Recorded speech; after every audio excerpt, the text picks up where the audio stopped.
how does the allegory of the cave what does that speak into heaven to you? Well, the parable of the allegory of the cave, it comes from Plato, and the idea is you have to imagine a group of prisoners locked in a subterranean cavern, and they're bound in such a way they can't turn their head one way or the other. Behind them is a fire that's burning, and people are uh, having little cutouts that cast shadows onto the wall in front of them, which is the only thing they can see. And they cannot but think that is reality, that the shadows on the wall are the only thing that's real.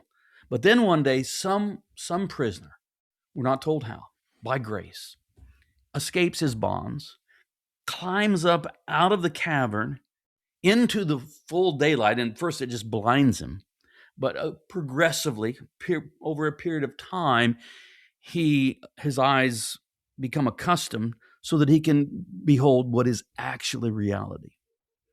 And then, because he's now an apostle or something, he has to go back down into the cave and try to convince the people that they're actually enslaved and that what they take for reality is nothing but shadows on a wall.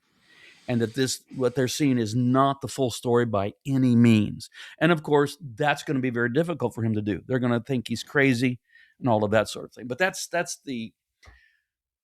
yeah. I mean, in some ways, Plato's allegory of the cave has more resonance today than it did maybe when it was first created.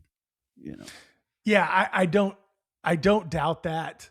Because we are so fixated with the material, right? We live in material lives and Yeah, even grasping. this is our shadows on the wall. Wow, that's a good point. Right? Yeah, that is all we.